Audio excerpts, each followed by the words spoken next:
Hallå där! Välkomna allihopa till Sony Fotos webbinar med Alister Chapman som idag kommer finnas live i London i Sony studio där.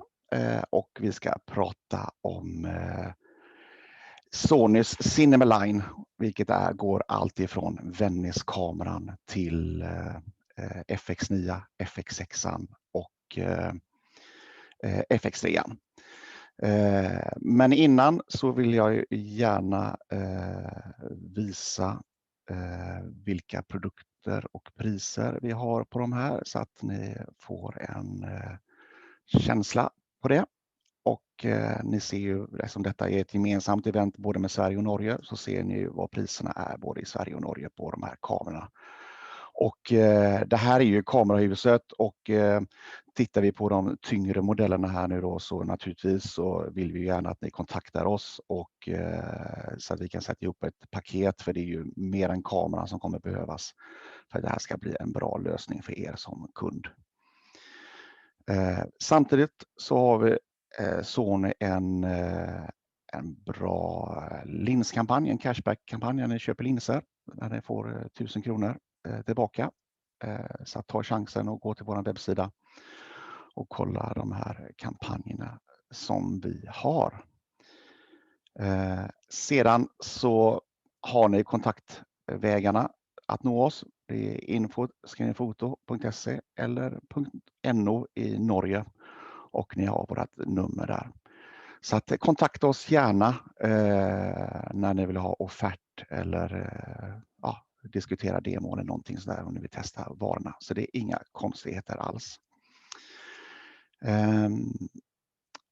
Well,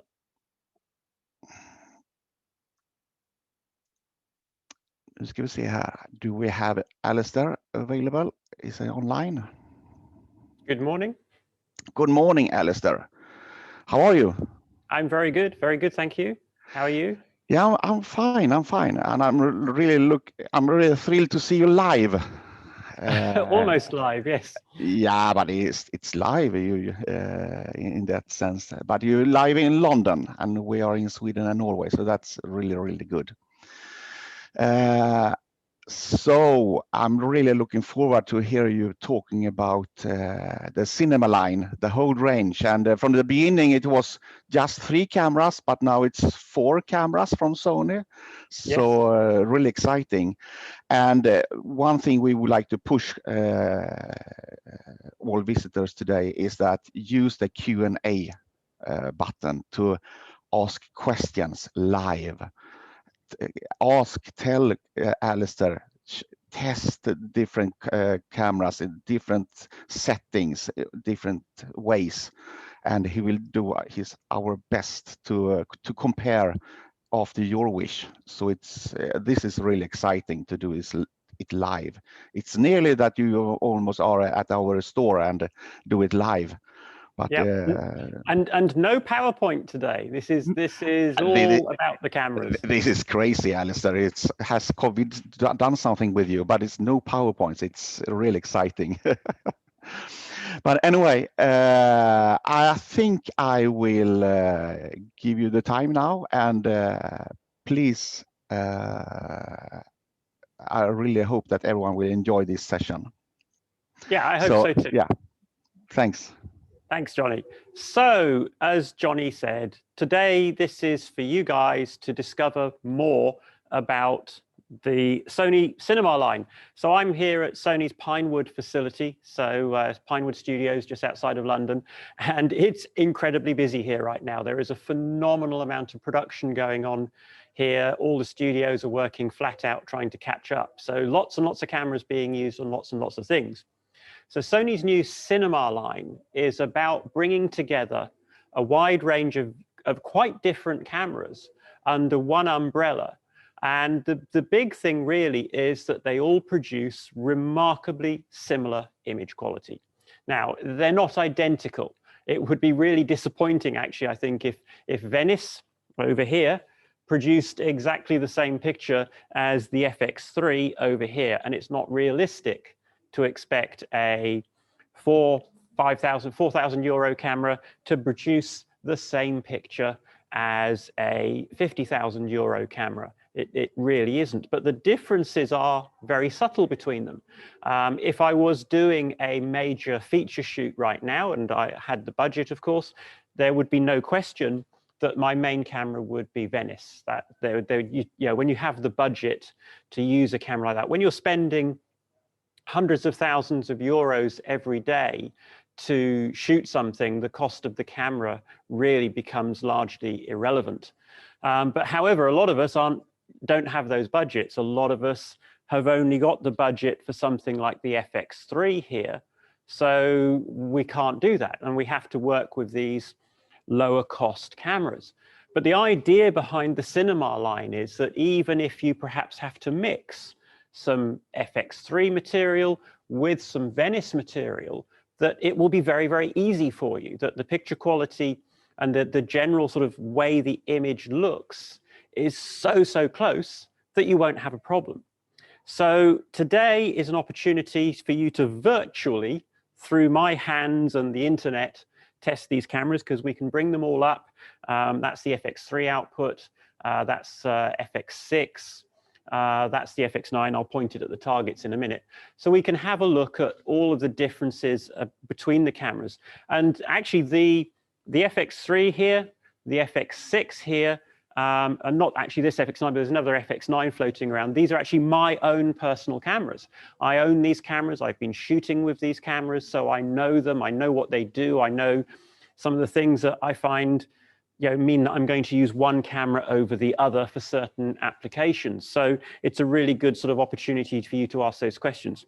So we've got a couple of questions come in already. So looking to buy a camera for both studio and outside work, FX6 versus FX9, which should I choose? And that is a really fabulous question to get started with, because it is a difficult choice. It's not clear cut, I have to say. It would be lovely if I could say, yes, absolutely, that application has to be camera X. And it's not always that clear. So we're talking about FX9 versus FX6 for studio and outside work. So let's look at the studio side of things first of all, because actually that's where the FX9 really does have a lot of extra benefits. So if you put the XDCA FX9 back end on the back of the camera, we don't have one on this camera, on the back here, it's going to bring various studio remote control options. So you'll be able to use the RCP IP remote control option to control the camera using a remote control panel. So if you had several of them, you could rack them together to get that perfect matching image in a studio application, things like that. Now, in terms of synchronization in a studio, which is something that you very often need, both the FX9 and the FX6 have Genlock, and they both support timecode. So you could use either in that regard. One benefit that the FX9 has is when you have the XDCA on the back, you have some extra timecode, a sync timecode connector. And that allows you to have a bit more flexibility with timecode in, timecode out, and things like that. The FX9, 4 channels of audio with 4 audio controls. So for some sort of studio applications or for applications when you've got a lot of channels of audio, makes it easier. You still have 4 channels on the FX6, but 2 of them are controlled in the menus. And that makes it a little bit fiddly to use channels 3 and 4. But in terms of picture quality, they are broadly the same. So let's have a look at that quickly. We can have a look. So this is the FX6, and then this is the FX9, not quite exactly the same framing. Get something close. And if these were 2 cameras and you were switching between them, cutting between them, oh, wrong cameras, cutting between them, I really don't think people would actually even realize you were using different cameras. They're slightly different shots right now. So see if I can go a bit closer. We'll get something a bit more similar on the FX6. I haven't white balanced them actually. I can see that the white balance is slightly off. at the moment, so I'd have to re-white balance. And one of the things about getting these cameras to match, in fact, getting any camera to match really well, is to do a proper white balance. So let's just see if I can get a better white balance. Which one is off? Looking at the pictures, I think it's the FX6 is looking a bit green. So let me... Now, one of these things I find very important with the cameras is to not use the preset white balance. If you just use the camera's preset white balance, it will tend to be incorrect. And in fact, that didn't work out well because I wasn't using a proper white target. That'll teach me. Because you have differences in the lenses, you have differences, that's it, gone even greener. Let me just use the gray card and do this properly.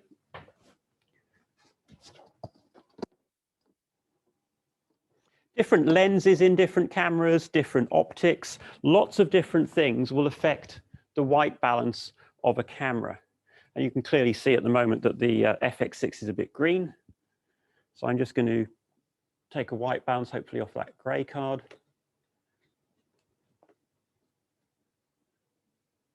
That's it.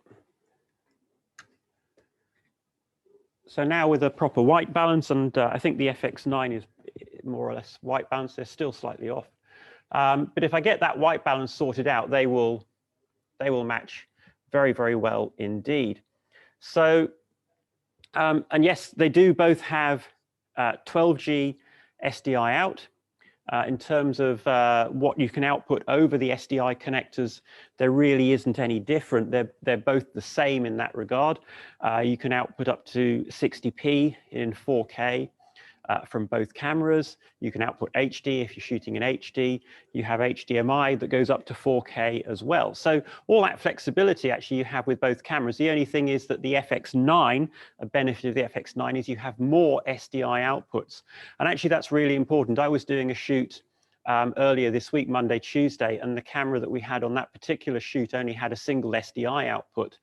And that was a real challenge for us because the guys, the camera assistants, they needed to be able to see whether the cameras were rolling. They wanted to be able to sort of check shutter speeds, frame rates, and all of those things, all those overlay things. And they wanted one feed.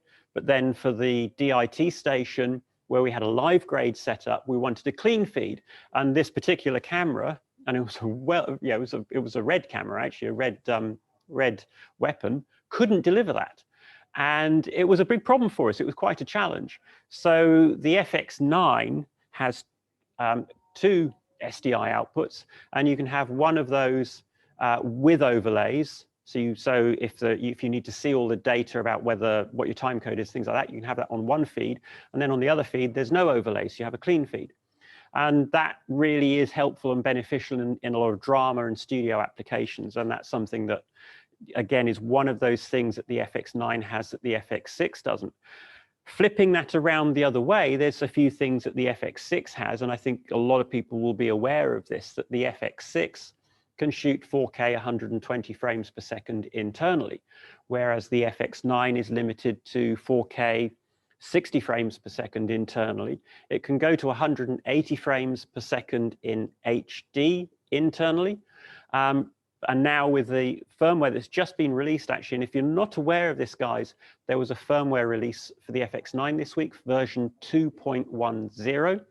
And 2.10 adds 4K 120 frames per second raw out via the XDCA FX9. So you have to have the XDCA FX9 on the back, and you still actually have to wait for the firmware to come for the Atomos recorders. But you will be able to record 4K 120 frames per second via RAW with the FX9. So that's sort of narrowed that gap a little bit. Now, the other thing that's in that firmware update, and this is a really important one, is that there's been some adjustments to the camera's white balance. And the FX9 in preset white balance hasn't necessarily always been the best match to the FX3 and FX6. That's now been resolved in this firmware update, and the camera really does look even better than it did before in most cases. So it's a really nice improvement. So it's well worth downloading and installing that firmware update. Coming back to these cameras, so from my own sort of personal point of view, how do I use them and which cameras do I use? Now, the first one that I got was obviously the FX9. It came out first. I've had my FX9 for a year and a half, something like that. And I really, really like my FX9. So one of the things I did last year with it was an anamorphic shoot. And in version 3 firmware, we're going to get proper anamorphic shooting modes for the FX9. The other thing that I have is I have a lot of cinema lenses, like this one here. Autofocus isn't going to work on it. That's a Fujinon. It's a Super 35 lens. And if I want to shoot 4K using a lot of existing PL lenses, lenses like the Fujinon MKs, the Cabrios, the Canon CN7 and all those Super 35 cinema lenses, and there are so many to choose from, and I want to do it in 4K, realistically, the only camera that on the budget end that can do that is the FX9. Of course, Venice, let's not forget Venice. Venice can do that too, because these are 6K sensors with 6K of pixels at full frame, and that is a very convenient balance that gives us 4K in Super 35 as well, and then in version 3 firmware for the FX9, 2K Super 16 mode. And that's just something that the FX6 and the FX3 can't do and won't ever be able to do, because their sensors are 4K full frame. So at Super 35, the sensor's only sort of around about 3K, which is it's not really a useful number. So these cameras really are full frame only, unless you shoot HD. If you shoot HD, you can use them for Super 35, no problem at all. But if you're a 4K shooter, then these, if you're a 4K shooter, then these are basically full frame only. Whereas the FX9 and Venice over there, with their 6K sensors, do no loss 4K Super 35. And what I say by no loss is that it's no different to any other 4K Super 35 camera in terms of resolution and stuff like that. So if you have an FS7, you'll know that that shoots 4K Super 35. Well, the FX9 does it just as well. Venice does it even better, because Venice is just a gorgeous sensor. So it's a consideration. And I know a lot of people diving into FX3 and FX6. These are phenomenally popular cameras. There are people that are struggling now because they've come from Super 35, something like an FS7, perhaps an F5 or an F55, and they've been used to using these zoom lenses. So the Fujinon, this is the 18 to 55. I've also got the 55 to 135. These are great lenses, and they're zoom lenses and they're parfocal. So as I zoom in and out, the focus doesn't change. Or this Canon CN7, all the other zoom lenses that are made for Super 35. And then they come to these cameras and they're like, well, what zoom lens can I use on this camera in full frame that's parfocal? And really the choices are incredibly limited. You do have, and the lens that we have on the FX9 here is the 28 to 135 from Sony. And this is actually, it's a good lens. It's not a bad lens. I think this lens gets a bit of a bad reputation because when it came out originally at the time of the FS7, it wasn't a good match for the FS7 because it's a full frame lens. But of course, now these are full frame cameras, it's a good match. And it gives you a reasonable zoom range, 28 to 135 is a very reasonable zoom range. It's f4, people would like it to be faster, but then these cameras are so sensitive now, being f4 really isn't a problem. And it's good value for money. But if you want to go beyond that, if you want to go 20 to 120 millimeters, those sorts of zoom ranges with a cinema quality, if you want to go even longer than that, you have virtually nothing that you can use on a full frame sensor for 4K. And with something, I did the maths the other day. So if you're an FS7 owner, and let's say you've got a couple of the Fujinon MKs, and you've got a whole bunch of Super 35 lenses, PL lenses, cinema lenses already, the cost to move to an FX6 and shoot 4K is much higher than moving to an FX9 and doing the same, because with the FX9 you can use all of your existing lenses. They'll all go on the FX9 and they'll allow you to shoot 4K out of the box. You move to the FX6 or FX3, because they are full frame sensors, you can't use this anymore. So you have to start again with lenses, and they all need to be full frame lenses. Lots and lots of choices in photography lenses. We have a 24 to 70 G master on this lens. Really interesting lens actually on the FX3. This is the 24 to 240. So a huge zoom range, but the aperture does change through that zoom range. So you really need to think about lenses, what you need for the type of shooting that you do. I mean, if you're a news shooter primarily, you can do all of that with these cameras, and you're probably going to want to use the 28 to 135 from Sony on them. That really is, for that sort of general purpose run and gun lens, the best option right now, or possibly the 24 to 240. But if you want a cinema lens, it's much harder and much more expensive. So that's a really important consideration. So yeah, so that's actually one of the comments that's come up. One of the questions is, would like to use something like the Canon CN 18 to 80. So the equivalent of Sony's, the CN 18 to 80 is the Canon the Sony 28 to 135, which is on the FX9. If I bring up the FX9, so this has a really big zoom range. I can go in all the way to there, and we can come out all the way to there in a single lens. And as you can see, the face tracking and the eye autofocus is currently turned on, so it's following my mannequin nicely. And this is an autofocus lens, works really well. It goes to f4, so if I could open it up to f4, and I'm just going to swing the camera around a second and bring up the FX3 for a minute, so I can use the FX3 here. So this is the 28 to 135, and we have a proper ring for aperture and iris here. We have a ring for zoom, and we have a ring here that, if I pull the ring at the front of the lens back, is end stops, infinity, and then 0.9 meters. And if I slide this ring forwards, we're now in autofocus, and we have the really excellent autofocus of these cameras. And yes, the 28 to 135 can be used on any of these cameras.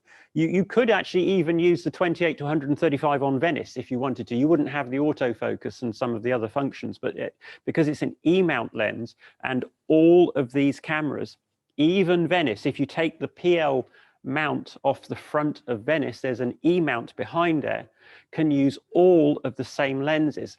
And this is all part of that Cinema Line philosophy here, is to have as much compatibility where you can across all of these cameras.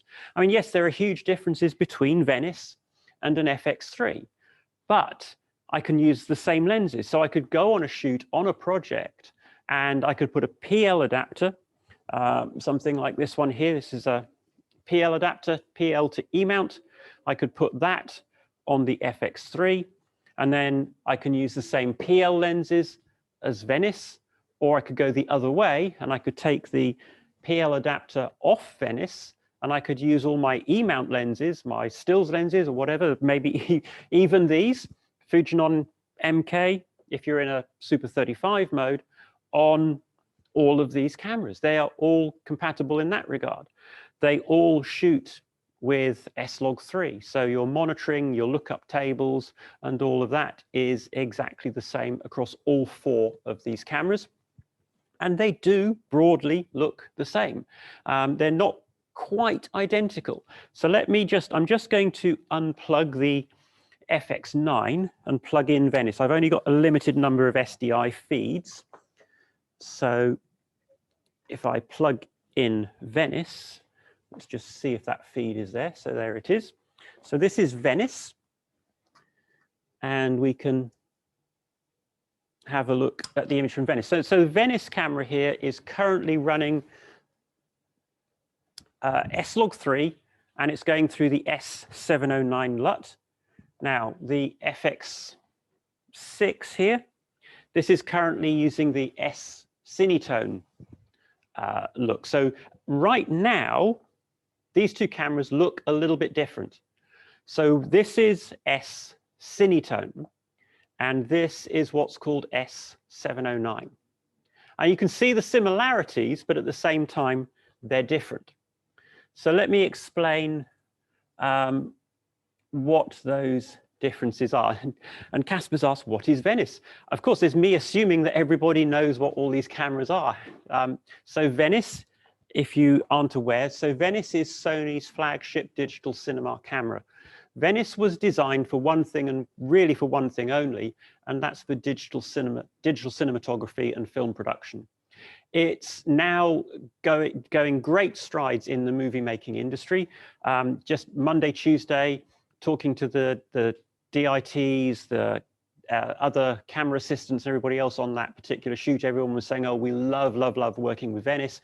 It's very versatile. It's very flexible as a cinema camera because it has so many SDI outputs. It can shoot in so many different frame rates and resolutions. So Venice is a 6K sensor. It's a full frame 6K sensor. The one we have here is just the basic camera body, but normally you'll find them with a recorder on the back, the AXS-R7. And the AXR7 allows you to record digital linear 16-bit, and it's called XOCN. It's very, very similar to RAW in many regards, and gives you unbelievable image quality and flexibility in post-production because it's 16-bit, very, very lightly compressed, yet those files are really incredibly easy to work with. They work in Resolve. You don't have to use almost every application out there supports XOCN.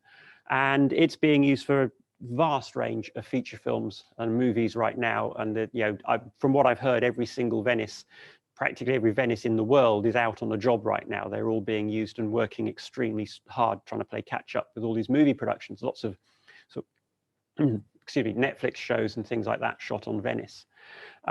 It's quite a big camera. It's much heavier than an FX9. It's a bit more bulky. It's really aimed at, let me swing it around, and I'm going to borrow the FX3 a second. So if I bring up the FX3, we'll get a closer look at Venice. So there's Venice. That 24-240 on the FX3 is really handy. So the key thing about Venice being a digital cinema camera is on this side of the camera. So this is the cameraman's head's over here. He's on this side. So this side has this panel here where we can go into all of the menus, all of the setup. We can control the camera from this side. So this is a camera that is really designed where you have a camera assistant or an AC that will work on this side of the camera. He can change your frame rates, ND filters, all of the key functions of the camera from here, while the camera operators on this side, perhaps looking in the viewfinder, sorting out some framing and other things like that, so they don't get in each other's way. And it makes it a very different camera to your typical FX6, FX9, where you have the camera on your shoulder perhaps, and you want all the controls on your side. So that's one of the differences. And then again on Venice, we have lots and lots of SDI inputs and outputs for time code, different types of video feeds. We have separate monitor outputs that mimic what's in the viewfinder. We have power outputs for all the stuff that gets bolted onto a cinema camera, for focus controls and all of those things. Coming back round to this side, just there. On the operator's side, there is another control panel here where we can change ND filters and all of that stuff. So it's a very, very different camera aimed for a very specific market. It has the ability, you can actually take the sensor block off the front of the camera. So from here forwards, this bit here comes off with the sensor in it, and that can be put on the end of a cable, and that's known as a Rialto. And so you can have just the camera head and lens, very, very compact, very, very small on the end of a cable, to put on a gimbal or something like that, or get into a very small space. So the new Top Gun movie was shot, all the stuff inside the aircraft, used lots of Venice cameras just using the camera heads and blocks to get shots of the pilot, and then the recording part, the rest of the camera body was tucked away somewhere else, allowed them to get a huge range of shots on each single flight. Whereas if you're trying to put a big camera in front of a pilot, that's really difficult. But when it's only sort of that big, it's much, much easier.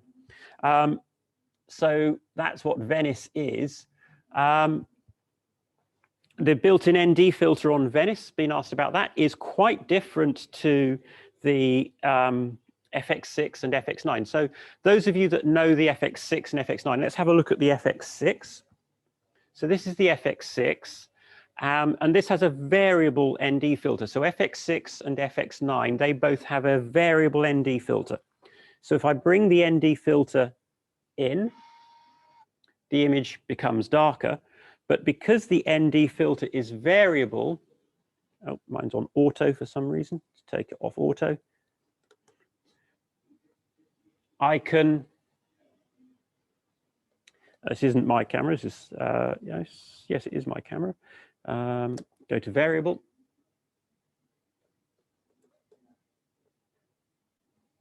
Off. I can now change the amount of ND that I've got smoothly. Let me open the aperture up a bit. So I can now adjust the amount of ND that I've got smoothly and seamlessly, and then it comes back out again here, back to clear. And if you're somebody doing run and gun, running around doing those sorts of production, that is just such a wonderful, wonderful thing to have. And as you saw, there's an auto function with it as well. I don't have a huge amount of light in here, but if I was outside running around with the camera, I could use auto ND to control my exposure and get exactly where I want.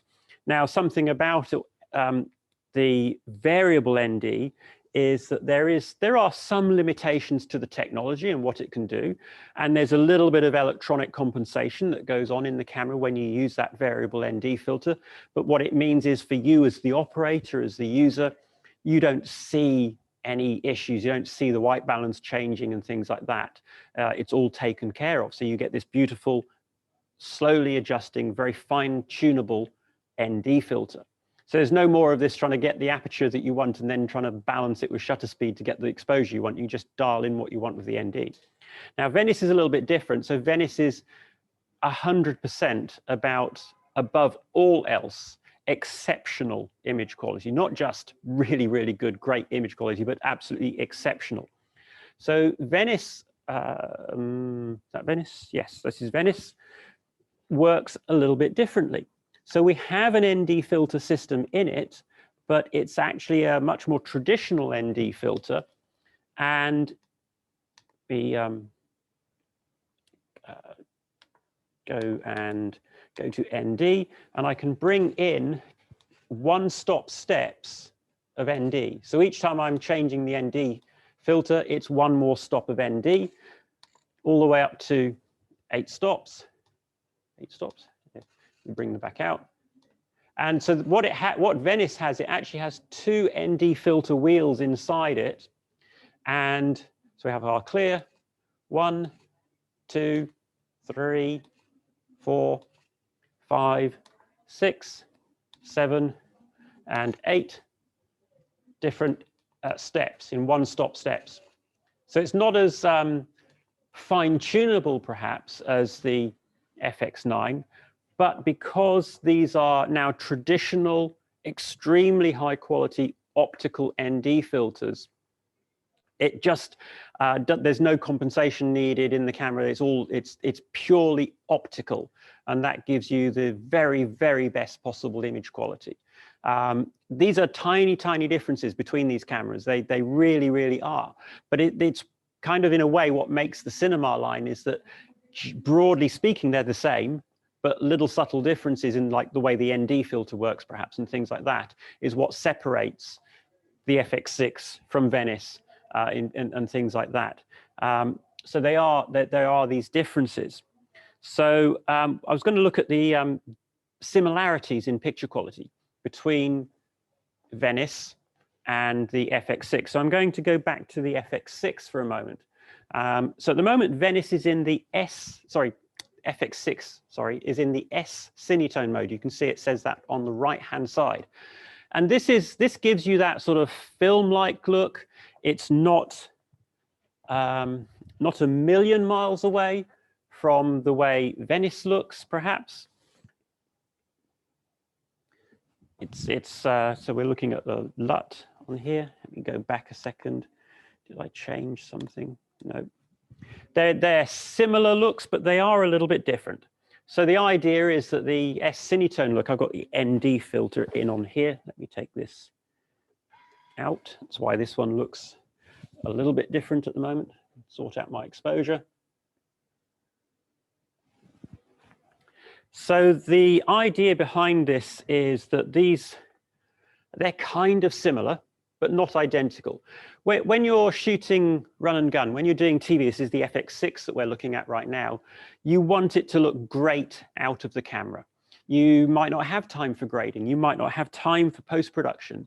So you want something that produces a really pleasing, really nice looking image without any effort, because you might be handing your rushes off to a client and they're going to go away and it's just going to go straight to air like that. They won't have time for grading. So it's really important that we have this mode that produces a contemporary, what I'm going to call a beautiful image, for want of a better way of describing it. Other people might call it cinematic, is another word that might be used, to provide an image that out of the box, out of the camera, sort of looks film-like, looks really nice.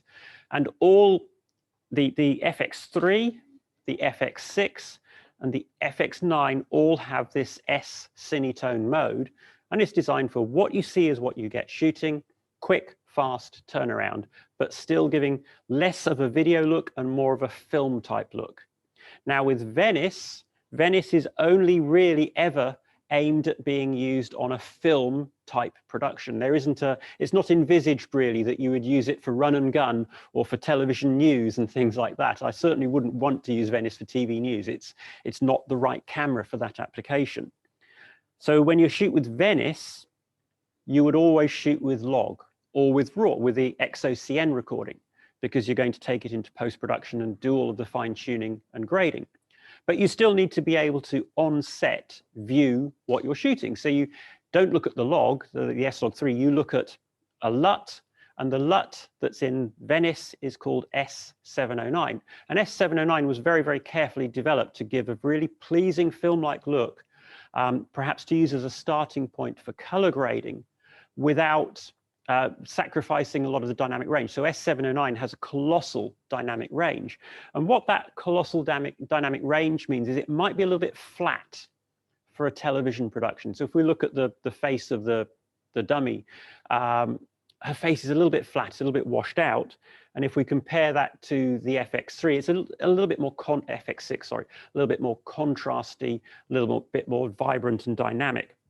Now, if we change the mode on the FX6 now, so I'm going to put my FX6 into its log and RAW shooting mode, because don't forget the FX6 actually can output RAW as well. So my shooting mode is currently in 709, and I'm going to change that to Cine EI. So this is the mode you would use when you shoot log or RAW, and then let's have a look. Where are we? Right. So what I also need to change now is to put that lookup table on. And this camera, the FX9, has the same lookup table as the Venice camera. So go here, turn on the lookup table. I'm just going to turn the lookup table on here as well. So I have lookup tables on everywhere. So we now have the same S709. You see it says at the bottom of the screen, S709. The same lookup table as Venice. And if we look at that image now, and we perhaps compare the way this looks to Venice, so that's FX6, that's Venice, you can see how really, really close these images are. And in fact, if this was a two-camera shoot and you were cutting between them, like that, just with perhaps a little, if I bring the exposure down on Venice, just a touch, you'd actually have a hard time, I would suggest, knowing which camera is which. They are really, really close. And that is the whole point of the Cinema Line, that you can mix and match these cameras, that you can get them so close that in a multi-camera shoot, the audience hopefully won't necessarily notice that there's a change in camera, because let's say you're shooting that feature film with Venice and you're doing all your main scenes and everything else with Venice, but you need to do a shot inside a really, really cramped space, and you might perhaps choose to use the FX3. And if you shoot with the FX3, with S-Log3, and then in post-production add the same S709 LUT, it's going to look immensely like Venice. It won't be identical, because the processing that's in Venice, the optical filtration that's in Venice, the fact that you can record 16-bit with Venice, with very low compression and all of those things, does mean that Venice will definitely have an edge.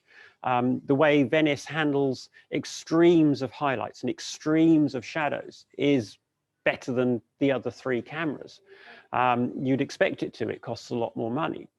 But for your general sort of shooting, if you expose any of these cameras well, correctly, with the right white balance, etc., the audience shouldn't notice if you switch between cameras. I mean, somebody that's really looking at pixel level at a screen might be able to see those differences. And I know those differences exist, but if you expose well, shoot well, and all those other things, you should be able to cut all of these cameras together within a production and they look the same. That's the whole point of the Cinema Line. So a question is asked, 10-bit on both the FX6 and FX9? Yes, absolutely. So in fact, 10-bit on all of these cameras. So the FX3 here, this little camera, has slightly different codec to the rest of the cameras. So this has a codec called XAVC-SI, and that's a 10-bit codec at all frame rates that the camera does, 10-bit 422, and it's a very, very similar codec to the XAVC-I that the FX6 and FX9 has. In terms of post-production grading and all of those things, it handles and behaves the same. It is slightly different, but it's in broad terms the same codec. So it does all the same. So even the FX3 here, even this little camera here, 10-bit 422. FX3 also has an H.265 codec in it, XAVC-HS. And if you're really short of media space, struggling for card space, things like that, you can use XAVC-HS. Might allow you to shoot at some higher frame rates on slower cards, perhaps, and things like that. What I will say about XAVC-HS, again, 10-bit 42, but because it's an H.265 codec, it does need a lot more processing power in post-production, and you're going to need a pretty modern computer because it relies very heavily in post-production on the CPU, the computer's processor, having H.265 decoding built into its hardware. So if you try and use XAVC-HS on a computer that's more than perhaps 5 years old, you might really, really struggle with it. You really want something that's less than 2 years old to work nicely and smoothly with XAVC-HS. But of course, you don't have to use XAVC-HS. You've got XAVC-SI, you've got XAVC-S as well. So you have loads and loads of codec choices in the FX3. FX6 codecs, XAVC-I, up to 600 megabits per second, 10-bit 422. In fact, actually, it goes up to, if you're shooting 120 frames per second, 4K, 10-bit, 422, using the XAVC-I codec, it's almost 1.2 gigabits per second. It's a really, really high bit rate.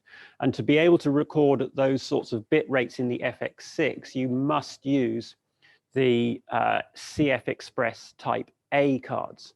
And that will allow you to get those high frame rates reliably. Some people have found that they can, with a really good V90 SD card, get away with it, but I really can't recommend it because I've seen quite a few instances of the whole card becoming corrupted if using an SD card to shoot 124 frames per second, 10-bit 422. That's a lot to expect out of your media. The CF Express Type A cards are really, really fast and they deal with it no problem at all. The FX3, one of the things about the FX3 compared to the FX6 is the FX3 won't allow you to use unsupported media at the higher rates. The FX6 will try. You put the card in, it'll give you a message says unsupported media, but it will still try to use it. The recording might fail, and often it does, but it will attempt to do it. The FX3, on the other hand, won't allow you to do it. So you must absolutely have the right media if you get the FX3, if you want to do the higher bit rates and the higher frame rates. The FX9 here, so again, this is XAVC-I and XAVC-L, and that broadcast quality, XAVC-I 10-bit 422 codec, and it's surprisingly good quality. There's a lot of emphasis right now on shooting and recording RAW, and there's nothing wrong with shooting and recording RAW. RAW is a really great format to work with. The FX6 with the Ninja 5 that I've got on the top of this one here, you can come directly out of the camera.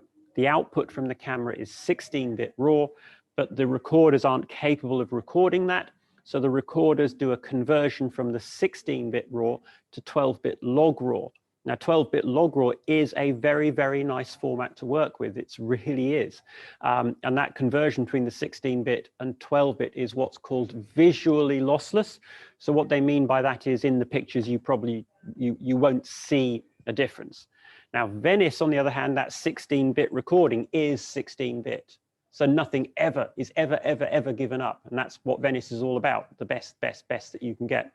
So it's a little bit of a compromise, but only a small one. However, the difference between log, as in S-Log3, and recording RAW 12-bit with an external recorder, it's not night and day. Basically, if you can't get the image that you want with the 10-bit internal S-Log3 log recordings, shooting RAW isn't going to magically suddenly give you that image. It doesn't give you that much. It gives you some benefits. Yes, otherwise people wouldn't be buying it, people wouldn't be using it and shooting with it. But it isn't going to make something that you couldn't shoot before possible to shoot. All it does is it gives you some extra tonal values. So if you're looking at a big close-up of somebody's face, you might see a little bit more texture in certain circumstances. But you can really get great images out of the internal recordings of all of these cameras. The codec's been fine-tuned and tweaked because these cameras now have much less noise than the previous generations of cameras. The codec is working much less hard, so you get fewer compression artifacts. And I will often use, this is my own camera kit here, the Ninja 5. I'll take the RAW output and I might record that where I want everything that I can get. For a lot of other productions, I'll just record internally. And to be frank, sometimes I'm working with the RAW and thinking, was this really worth it? Because I can't tell the difference between that and the log in a lot of applications because the log works so well. And with all of these cameras, I think a really important thing to consider is your workflow. What is it that you're going to do with the cameras? How are you going to use them? There's no point in shooting, my own opinion, RAW if you're just making a YouTube video that's going to be HD and compressed to hell on YouTube, because nobody's going to see the benefits that the RAW brings. And to shoot the RAW, you've got to add an external recorder, you've got cables that may go bad on you, you've got to have extra batteries, you've got to have a lot of extra stuff to get the RAW.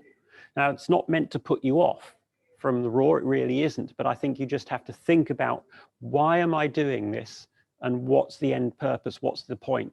Because often I can get a better final image by not having things tying me down or things getting me in the way when I'm shooting. Anything that gets in the way when you're shooting can degrade your final image because you're not able to shoot as efficiently, or perhaps you're not spending as much time or attention as you should be to your composition, exposure, and all of those really, really important things. You're fiddling around with the RAW recorder, trying to think, why the hell isn't this working?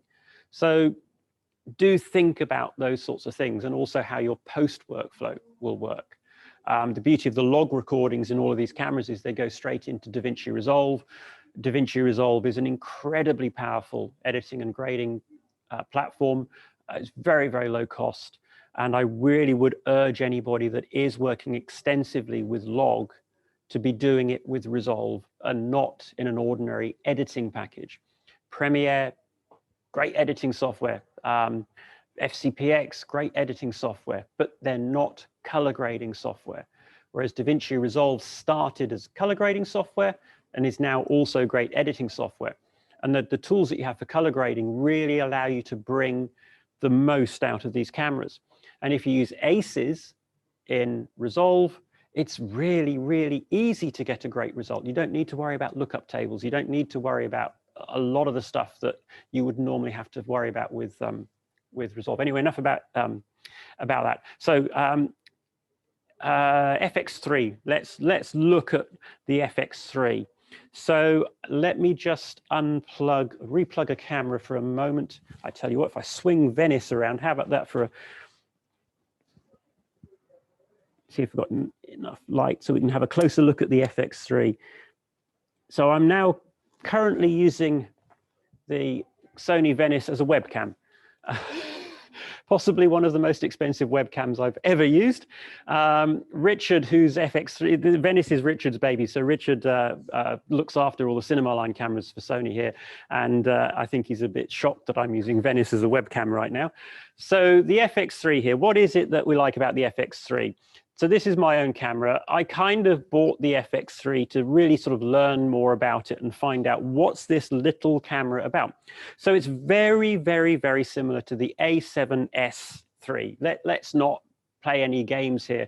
The A7S Mark III and the FX3 are almost exactly the same cameras. So, you know, if you want a stills camera, a photo camera that does video, I'm probably going to get shot by Dave, who runs PSE or is running this event here at Pinewood, for saying that if you want a photo camera that takes great S-Log3 video, buy the A7S III, because that's what it is.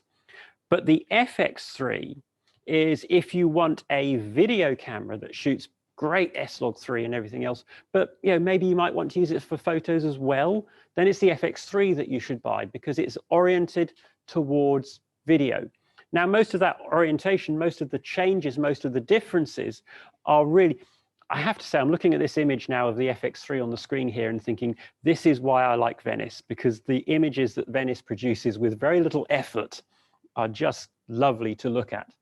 We do have a nice 50mm prime lens on here, which helps it.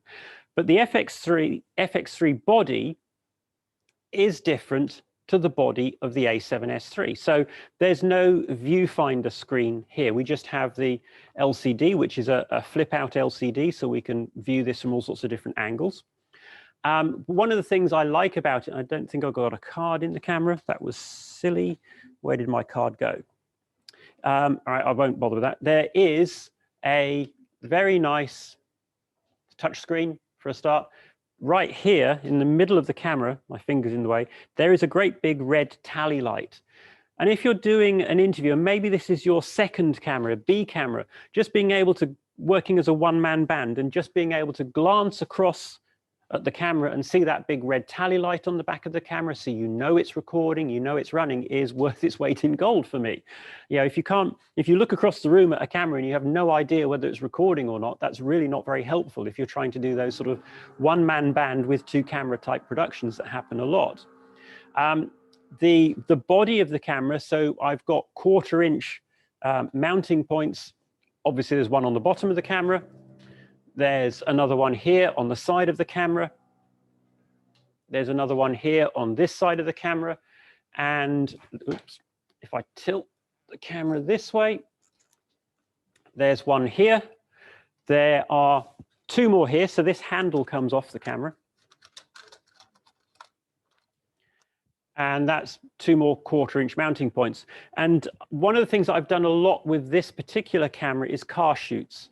So mounting it on cars, in cars, around vehicles and things like that, because it's a really rugged, robust body with all those extra mounting points, makes it really, really easy to use in a vehicle.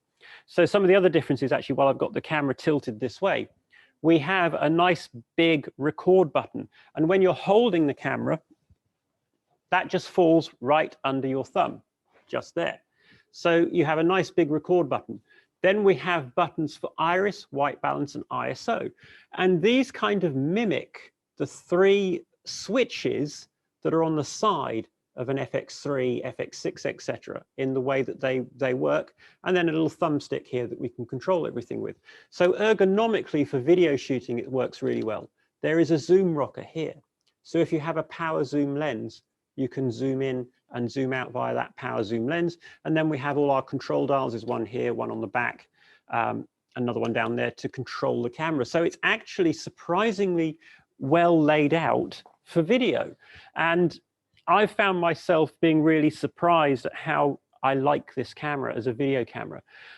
So I get my second COVID vaccination on Monday. And in 2 weeks' time, that means I'm fully vaccinated. So that means I can go to Iceland finally. And I'm going to go and shoot the volcano in Iceland. That's because that's what the sort of stuff I really, really love shooting. Iceland, like going up to Norway, shoot the Northern Lights, all of those sorts of adventurous things. And I'm umming and ahhing over which camera to take with me. I suppose if this was last year, it would have been the FX9. I'd be taking the FX9 to go and shoot the volcano. And then the FX6 came along, and I really like the FX6. It's a really nice camera. So then I'm thinking, right, I'll take the FX6. And now I'm thinking, well, you know what? With flying and with traveling and everything else, and as basically the image quality is more or less the same, why don't I just take this camera, the FX3? Smaller, it's lighter. I might even hire in a second one. I could take a couple of them because they're so small, so compact, so easy to travel with. The downside to the FX3 is that it doesn't have a built-in ND filter. So FX6, as we've seen, has a built-in ND filter, as does the FX9 and Venice.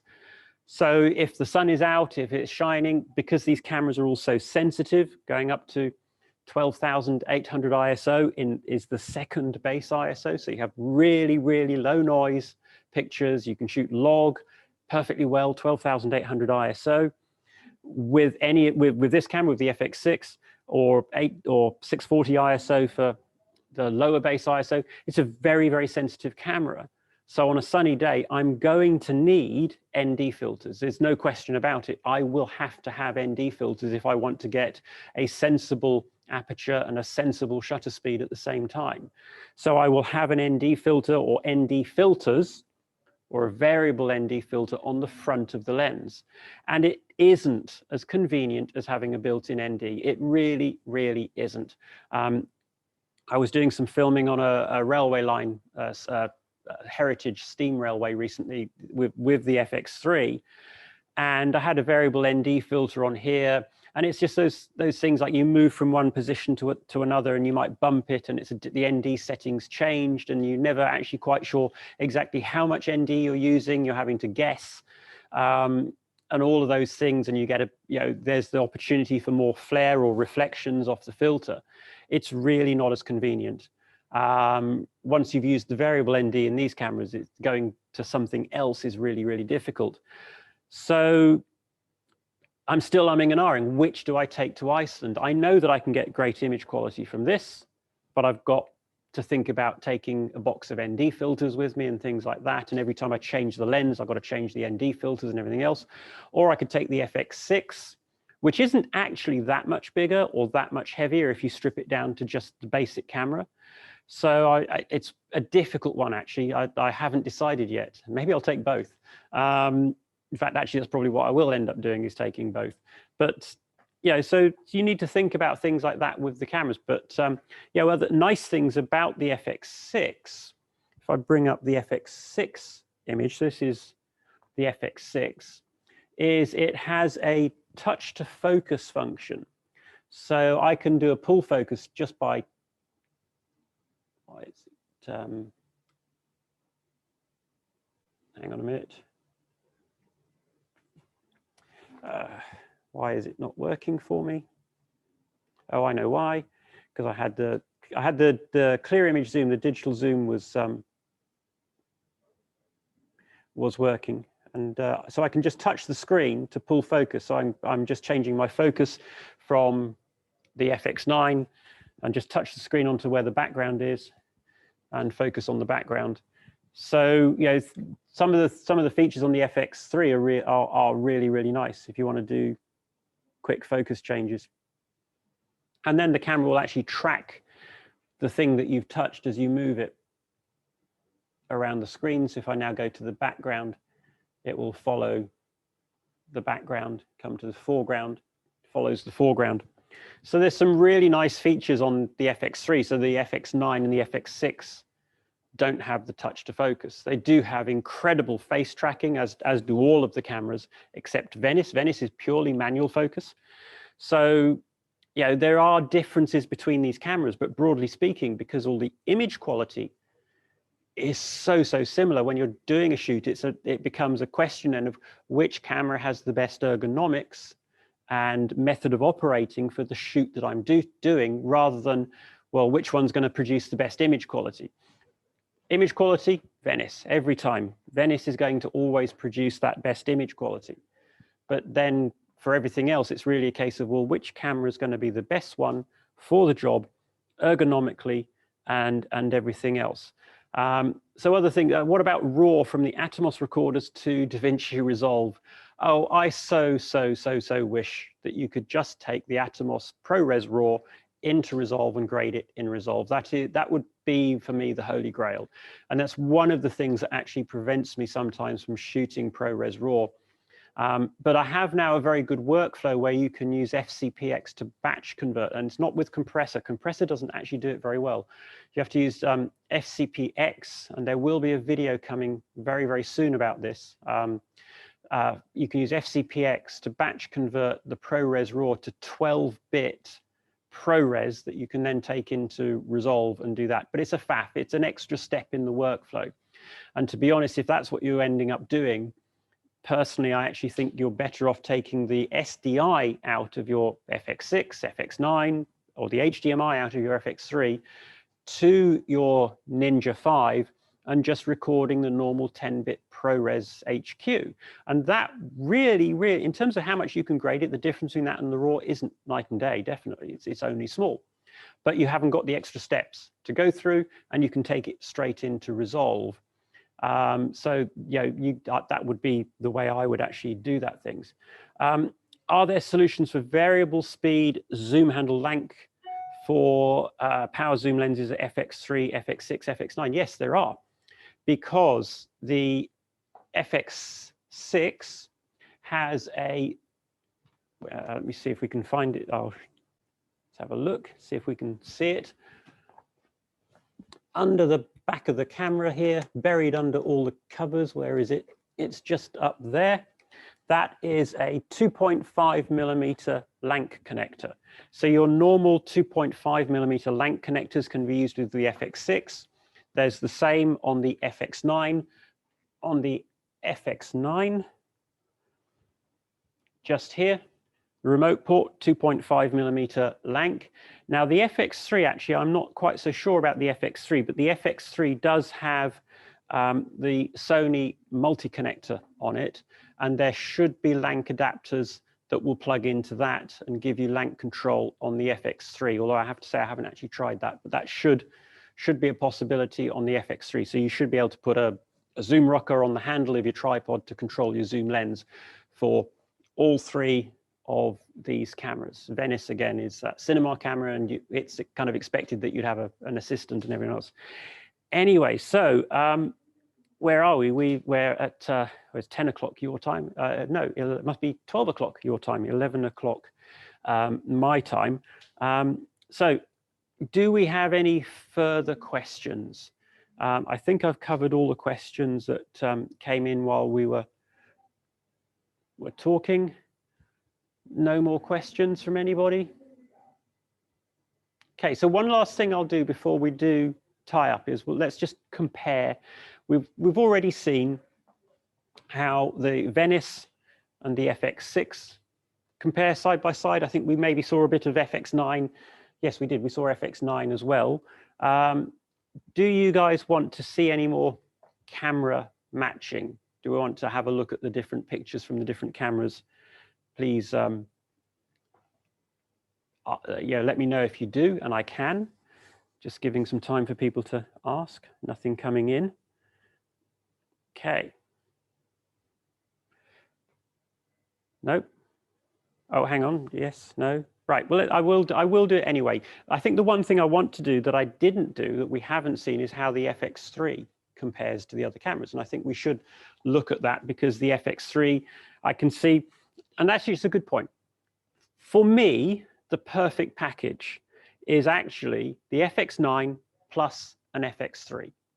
Now, one of the questions I get asked a lot actually is, if I could only buy one of these cameras, which one would I buy? And even if I had an infinite budget for my own productions, for what I shoot most of the time, out of all of the cameras, if I could only buy one, it would be the FX9. It wouldn't be Venice, and it wouldn't be Venice because Venice is big, it's bulky, it doesn't have the wonderful autofocus, it doesn't have the auto ND, it doesn't have a lot of the modes and things that for somebody that does a lot of running around, going to shoot volcanoes, going to shoot the Northern Lights once. If I was a filmmaker that made nothing but feature films and high-end TV, it would be Venice, but I'm not. I do a broad range of things.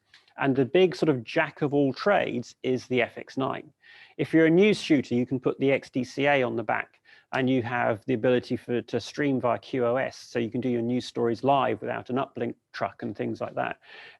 You can get the RAW out with the XDCA. You can shoot all the different frame rates. You can shoot and record internally in interlace for news applications. It's something that the FX6 and the FX3 cannot do. They can output interlace over the SDI or HDMI, but they can't record it internally. And if you do a lot of news and things like that, that is an important thing.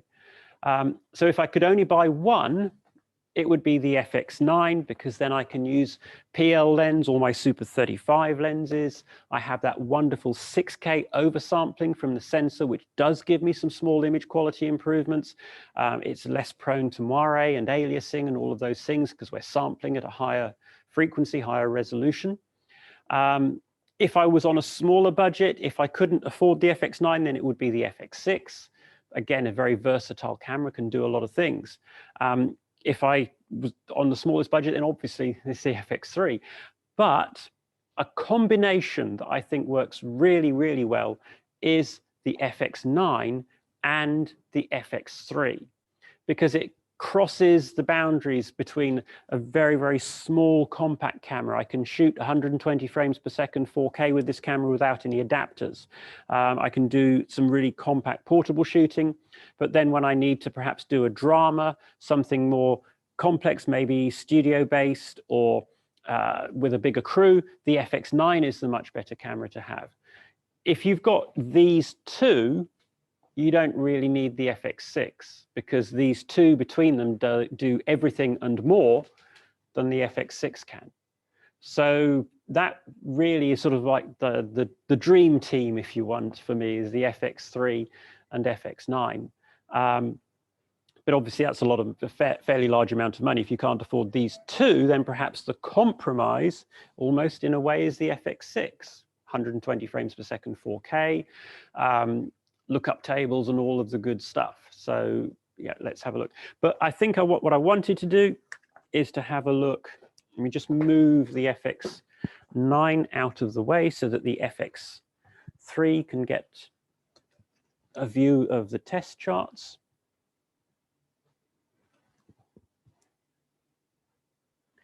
And we just get the exposure somewhere nice. So this is the FX3. It's in the S Cinetone mode right now.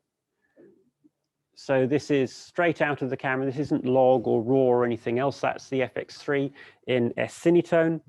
And then that's the FX6, but the FX6 is currently in the Cine EI mode. So I'm just going to switch the FX6 back out of the log shooting mode. So let's just come out. So I'm just using the quick menu here. So this is touch screen.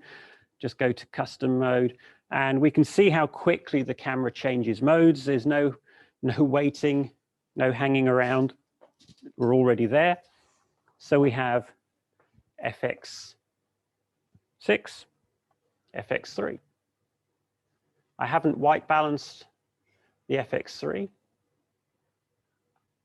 So maybe I'm just Or did I white balance the FX3? I can't remember. It hasn't been white balanced. But as you can see, if I was to spend the time to sort that white balance out, they look pretty much the same. With the right white balance, these cameras do look the same, and you can match, mix and match, and get them all the way you want it to be. Let me just do the white balance actually on this camera. This is the FX3, and I'm just going to take a white balance.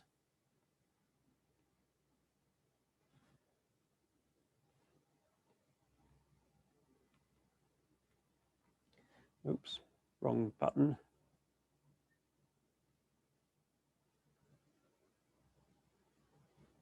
Okay. Oh, sorry, you're looking at the wrong camera. So that's the FX3 now, white balanced properly, and the FX6. I think maybe the angle at the card is upsetting, and it's a really important consideration is because I've got completely different lenses on these two cameras. That does have an impact. That one of the things that to do when you're trying to get cameras to match is to do that white balance off a white card properly. It really does make all the difference of making them look much closer and much more like each other. I'm not quite sure. Yeah, so the FX6, just looking at this, might be a little on the cool side. So that's Sony's Cinema Line cameras, FX3, FX6, the FX9 and Venice. So just checking to see if we have any more questions, and then I think we'll throw back to Johnny, see if Johnny has any questions for me. So Johnny, any questions, anything you'd like to add? Thank you, Alister. Now, it's always so much, you get so much inspiration when you talk. I think and you do it really good, and you have a full control over the cameras, and it's lovely also that you have now made the Venice more visible for some of our attendants. So it's lovely. My question is, I just wonder, can you see that the quality of the image between the FX9 6K sensor compared to the FX3 or FX6 4K sensor when you have a full frame lens? What is the benefit to have a 6K sensor in this way? Yeah, that's a really good question, and it's not something that yeah, you're looking at this stream in HD, so you're not going to see a resolution difference when I show you this thing here. And in practice, in reality, what you don't see a resolution difference when you cut between an FX6 and an FX9. So if the FX9 is in the 6K full frame mode and the FX6 is in its 4K full frame mode, and you were to cut between the two, in terms of resolution and sharpness, you probably wouldn't actually immediately see anything obviously different. But if you think about noise. Well, so that's one of the things. So the FX9 has a little bit less noise because of the oversampling. So that's one thing. But if you've exposed brightly and everything else, you might not actually see that. If you were struggling for light, that might start to make more of a difference. But what you do see from the FX9 is that very subtle textures like skin tones, or perhaps a field full of grass or something like that, there's just something about it it's like the camera isn't trying so hard to make a great picture. And I'm not saying that, yeah, it's not that there's anything wrong with the FX6 or the FX3 image. They're absolutely gorgeous images. But when you compare it with the 6K that comes out of the FX9 and as well to Venice, when you go up to Venice, because that's 6K sensor as well. Yeah. Because the camera isn't trying so hard to get that 4K resolution, because we're starting at 6K, there's just something, and it's really difficult to describe, about the image that is nicer. I think the best word is more rounded. So you have the same resolution, the same details, and the same textures broadly, but the ones from the FX9 just sort of look a little bit more natural, less processed perhaps. There is just something that gives it this edge that just makes it look that little bit nicer. And this is the difference really between Venice and the other cameras, is that, you know, resolution, broadly speaking, it's not radically different. The color space and everything else is not radically different. None of it is immensely different. But because Venice works much less hard to get to where it needs to be, the images look more rounded, more pleasing, and just subtly nicer. And then we go down one step to the FX9, and because that's starting at 6K, with that oversampling and everything else, it looks that little bit nicer. So one of the things I have found is that if you do chroma key or blue screen, the FX9 keys better than the FX6. It's a tiny, tiny difference. And we are talking pixel peeping here. We're talking very geeky, analyzing the image almost at a pixel level. But that having that little bit extra where you start really does help with the FX9 in those regards. Will your audience ever notice if you've lit something well, if you've exposed it well, composed it well, and all of those other things? I'm not sure that they will, especially if it's being compressed very heavily and things like that. But if you're showing something on a very big cinema screen or something like that, then yes, those differences start showing up much more easily. And again, this is why you would choose Venice. If you're making something that's going on a big screen in very high quality, where you absolutely want it to be the best that it can, you would use Venice because of those reasons. Then your second choice would be FX9, and fourth choice would be FX6 and FX3. But none of them are going to look bad. The audience isn't going to come out of the cinema going, oh my God, that was shot on an FX3. They probably wouldn't even realize if you'd done it well, if you'd shot it, composed it. They're going to notice your composition. They're going to notice your lighting. They're going to notice perhaps the lens that you've decided to use more than the camera body that you shot it on.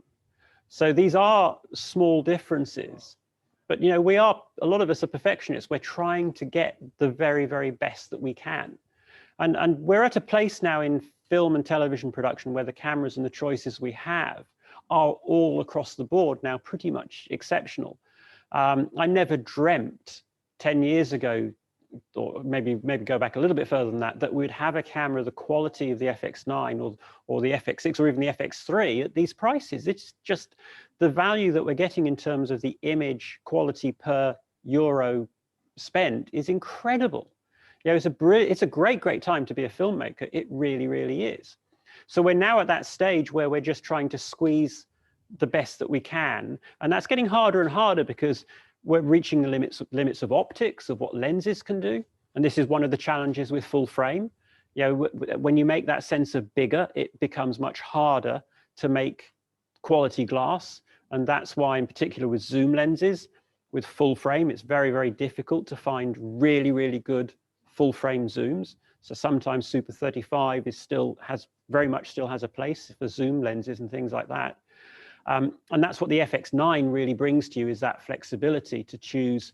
You know, today I want to shoot with beautiful prime lenses with shallow depth of field, and you put your full frame lenses on, and then perhaps the next day you're doing a different shot, different scenario, and you need a zoom lens because you need to be able to change your focal length very quickly, and you drop down to 4K Super 35, you still have the same color space, you still have the same dynamic range, you still have an image that's more or less the same, but now you have the ability to use all the vast range of Super 35 lenses that exist.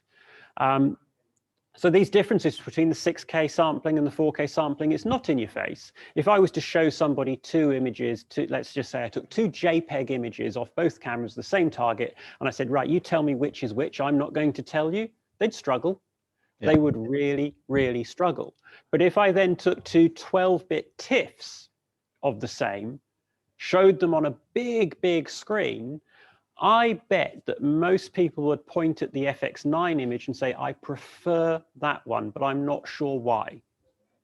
And it's subtle, it's not in your face, but there is a difference. And then if we put Venice up as well, I can guarantee you that most people are going to go, that's the one I like, looking at Venice. But they might not actually be able to say why, because it is a subtle difference. It is. Yeah. We have a question here in the chat, Alister. Oh, yes. It is something about the Z90, but Yes. there also in the below there also we have something with lenses with FX6 and FX9. Okay, I don't see the lenses one. I see the question about the Z280 and FX9. Yeah. Okay. All right. So yes. Okay. Let me see. So we've got two lots of questions here. Yes. Okay. So let me just have a look at these. I didn't see these. So working with X70 changed to the updated 4K Z90. Will there be firmware updates for the Z90? So this is slightly different cameras in the near future, or maybe a completely new camera release. I honestly don't know. With those cameras, Z90 is a great little camera. It really is. You know, even now, I think I'm not sure that there will be. One of the issues is that we've reached this point with the sensor technology now, where it's getting really hard to find improvements in the sensors. So one of in sensor technology, some of the improvements we have seen recently is back illumination. So that's where you actually reverse the way the sensor is. When you make a sensor, it's made in layers. And the first thing that normally goes down is the photodiodes, the sensitive bit. And then there's the electronics that read it out that go above that. And they mask the pixels, and that affects sensitivity. So one of the technologies that's come around in recent years was moving the stuff up here that was in the way underneath, so it's out of the way, and that made sensors more sensitive. And that's one of the technologies that the Z90 took advantage of, is back illumination. And we've also now got multi-layer sensors as well. So the Venice sensor is a multi-layer sensor. So there's a lot of extra processing underneath, and that allows you to read out at a greater bit depth and things like that. And that gives you some of these subtle differences in image quality that we get off Venice, and higher scan rates and things like that, less rolling shutter.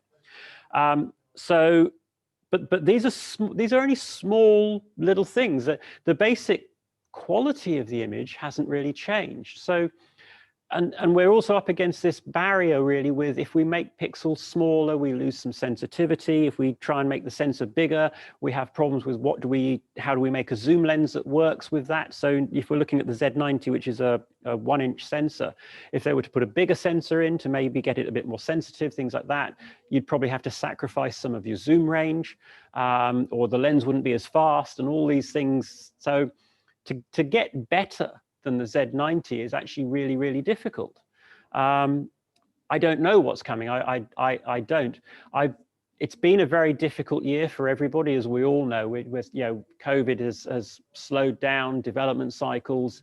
A lot of stuff is delayed already. We know that the FX9, version 3 firmware that I think really we'd kind of expected to be coming out around about now is probably delayed until much later in the year, because people haven't been able to put the hours in and the time in the engineering and everything else. So a lot of the normal cycles are a bit disrupted and a bit delayed. And then of course there's a worldwide chip shortage right now of semiconductor chips that's affecting everything from car manufacturing. I read the other day that Jaguar Land Rover have just had to stop making cars because they can't get the chips for the electronics in the cars. So they're not making cars at the moment.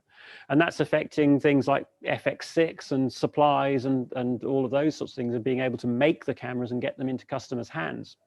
So there's lots of challenges. So I don't know that we'll see a Z90 replacement anytime imminently. And I'm not sure that if an upgrade came out, they'd probably change things like perhaps put a better codec in it or something like that. But it's not going to be a radically different picture. It's not going to be a radically different camera.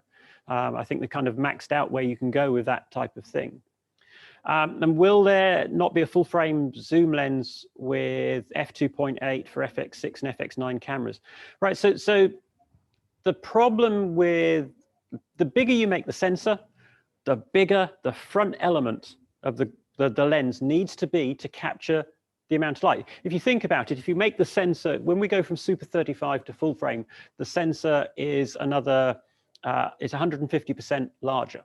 So to illuminate that sensor by the same amount as you would illuminate a Super 35 sensor, we need 150% more light. And the only way to get 150% more light through the lens is to make the front element 150% bigger. And the trouble is that these lenses, they get more and more and more expensive to make the bigger you make them, because the blank piece of glass that you start with has to be perfect. And it's quite easy to make a blank piece of glass that's that big and perfect, but trying to make a blank piece of glass that's that big and perfect is far, far harder. And these are really exotic materials, so you don't get chromatic aberration and stuff like that. So the cost of making fast lenses, and especially zoom lenses, because they have lots and lots of elements in them. You know, a prime lens might only have 8 or 9 elements in it, or maybe only in 3 or 4 groups, whereas a zoom lens has dozens of elements in different groups, and they've all got to move and interact in a way that doesn't interfere. So the cost of making a fast parfocal, so as you zoom, which is particularly important for video, as you zoom, the focus doesn't change, lens for full frame is prohibitive. If you look at the Fujinon Primista lenses, they are gorgeous lenses, but they're I guess right, it's 2.9, I think they are. And it's, I can't remember the focal lengths, but they're only like a 4 times zoom range. They're not a particularly long zoom. They're this long, that round, weigh 5 kilos. And they're not a practical lens for a run and gun, things like that, because they're so big and so heavy. The 28 to 35 that Sony have is a bit of a compromise lens, and don't take that in the wrong way, because it uses electronics to make it parfocal. So as you zoom in and out, the focus optically shifts, but the electronics in the lens compensate for that, so you don't see that shift. It's hidden. And that's one way around it. But then the issue is, as soon as you go to f2.8 and things like that, that compensation has to be so much more precise and so much more accurate that it becomes very, very difficult, if not impossible to do, which is why we haven't seen those lenses. And even 28 to 135, 1 stop more, the whole lens is ends up being twice the size, twice the weight, twice the price at least. Now we do have the new cinema lenses from Sony. There's the 16 to 35 power zoom already, but it is about 5,000 euros. It's not a cheap lens by any means, and it isn't a great, huge, big zoom range. It's a very, very nice lens. It's a really lovely, lovely lens, and it gives you, it feels and behaves like a proper, true cinema lens, but it gives you power zoom and autofocus if you want it. It's a really nice sort of hybrid lens. But I think what a lot of people want is they want sort of like a 20mm to 100mm at f2.8. And realistically, it's either going to be incredibly expensive. It's not going to be in the 4,000 or 5,000 euro mark. It's going to be in the 10,000 to 15,000 euro mark because of the cost of the glass. And there is no real way around that. And this is the issue, for want of a better word, with full frame. And that, I think, is part of the reason why in the cinema business, in the film business, Super 35 has been around for so long. So Super 35 came, there was a lot of experimentation with formats like VistaVision, 70mm, 65mm, all these larger frames in the 50s and 60s. But they died out. And I think a big part of that was because lenses were so hard to make anything other than a prime lens. And they died a death, and they never really came back. And it's only now we've gone into digital that these bigger frames are coming back, because there are so many advantages in the digital domain to having a bigger sensor. So you have bigger pixels, so you can keep good dynamic range, you can have better colorimetry and all of those things. And they're things that we really, really want. But the optics issues haven't gone away. We still need to address those. So Monday, Tuesday, I was shooting with the ARRI signatures, and they're gorgeous lenses, absolutely stunning full frame lenses. But each lens, and these are prime lenses, they're 40,000 euros a lens or something like that. We had 200,000 euros worth of lenses on the set, and there's not many productions that can actually afford that. There isn't. So I think we have to be a little bit realistic with full frame. When we're only spending 4,000 euros or whatever the current price is on a camera like this, how many people are actually going to be prepared to spend 20,000 euros just to put a zoom lens on it? So it's a double-edged sword, because the prices are so high, it's going to have a very limited market. And because the market will be quite limited, the cost to produce and manufacture these lenses tends to be much higher. So it's a double-edged sword. Perhaps in 5 or 10 years' time, it will change, because perhaps the demand for these lenses will get to the point where the engineers figure out the challenges and they can do some electronically compensated 2.8 zooms with bigger ranges and things like that. Perhaps it will come, but I don't think it's anytime soon. But of course, this comes back then when we started up with the FX9, that you have the possibility to run both full frame and Super 35 lenses, and you can do the right job with the right lenses at the right time. Exactly, and that's such a valid point. And this is really why, if I could only pick one camera, it would be the FX9, because the FX9 has that flexibility, because that 6K sensor makes for a perfect 4K Super 35 sensor. So I can use all the Super 35 lenses that I've got. If I need a 20 to 120 millimeter 2.8 or 2.9 at least zoom, I can get one. They exist. Those lenses are there at Super 35. I mean, if you think about it, if you think, well, how much is the Cabrio 20 to 120? I think it's what, 10,000, 11, 12,000 euros, perhaps, something in that price range. If we scale that lens up to fit full frame, it's not going to be just double the price. It's probably going to be 3 times the price, because to make that glass bigger is so much harder and more expensive. So suddenly you're into a 30,000 euro lens, and there's not many people that are going to spend that. So it's more of a niche lens, smaller market, and as a result, the price is going to be up in those sorts of numbers. Yeah, and then we have the rental companies who can support us for those specific productions. So you don't need to buy them. And I think another thing to think about is this whole notion of the full frame look. Don't get me wrong, I am not at all anti full frame. I really enjoy shooting with the full frame cameras because of the flexibility and the versatility that they give you, especially, again, coming back to the FX9, because I can use almost any lens that I want. I can have a full frame lens when I want a shallower depth of field. I can have a Super 35 lens perhaps when I want a deeper depth of field. But that whole full frame look, it's not actually a thing. There's really no such thing as the full frame look. You get a different look with a full frame camera compared to a Super 35 camera because you're using a different lens. If you were to put the same optical quality of lens on a Super 35 camera, the quality of the image, the aesthetics of that image would be the same as a full frame camera, with the exception of depth of field. That's the only thing that is different for a given focal length. There's nothing unique about the way a full frame sensor looks.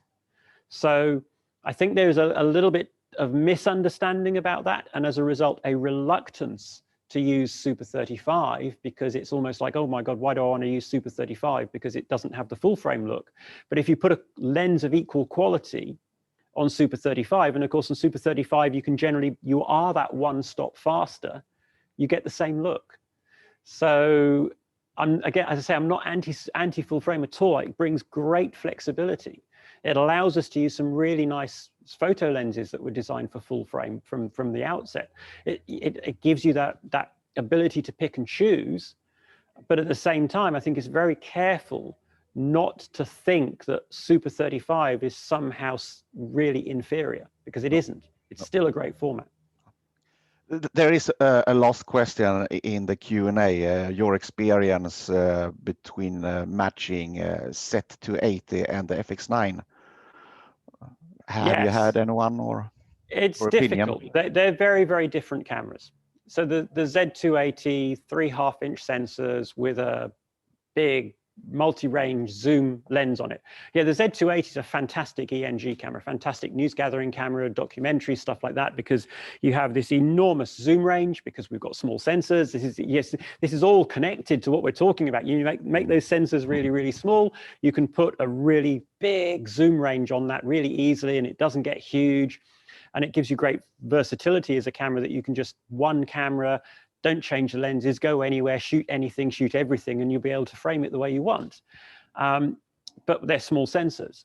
So you have dynamic range limitations. So the Z280 doesn't have the dynamic range of these large sensor cameras. The small sensor cameras, 1/2 inch, 2/3 inch, will always struggle to look like these cameras, because the optics that we're using, when we're using a prime lens on these cameras, there's 9 elements in it.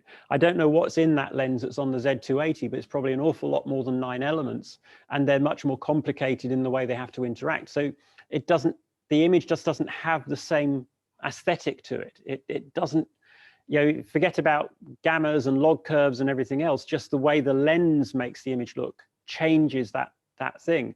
And this is the thing. I mean, if I could have two FX3s here, but if I put 2 totally different lenses on them, the 2 cameras would look totally different, because the lens imparts a large part of the image quality onto that sensor. So we've got that issue with the Z280. It's a very different look because of the lens, the type of lens that's used. It doesn't have the dynamic range of these cameras, small sensor, small pixels. It's always going to struggle. And it's just really difficult to make them match as a result. The closest you can get would be to shoot with log on the Z280, which isn't easy, because you've really got to expose it nice and bright and then grade it in post-production. So it doesn't have S-cinetone. You could get close to S-cinetone by using the hypergamma. So hypergamma, off the top of my head, hypergamma number 3, in terms of the gamma curve, is not a million miles from the S-cinetone gamma curve, but you don't have then a color matrix that matches. So you would still have to do some tweaking in post-production. Okay. There is no simple solution, I'm afraid. Thank you, Alister. This has been really interesting, and I must say that I really hope to see you in Sweden and Norway soon, so we can have hands-on also with the camera, that everyone in the party can have hands-on and test it and shoot some files and put it in DaVinci and check the quality and do it in a proper way. This is a really good solution nowadays with the pandemic, but I'm really looking forward to meet you in person again, Alister. There's no substitute, is there, for actually picking these things up and holding them in your hand and actually seeing how they work. You can't get away from that. That's still a big part of the process, I think, when you choose a camera. It's like trying to describe the way the ergonomics of the FX3 work for shooting video. I can show you a picture of me holding it and say, this feels really nice, but until you hold it yourself, it's not the same thing. And and it's just an opportunity to meet some really fascinating and interesting people face to face as well. So I really hope, yes, that sometimes times will get back to normal again. Yes, I will share the prices we have for the cameras. So I missed that in the beginning. So here we have the prices both in Swedish and Norwegian crowns. So it's the FX3 from 40,000 Swedish crowns ex moms, and then you see the difference up to the Venice. So start from 420,000.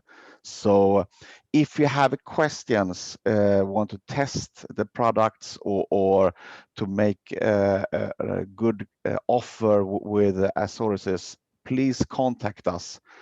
That would be very happy. We will be very glad if you contact us. So we will like to help you to start your way to produce with a Sony cameras. That would be great. So you have the information here.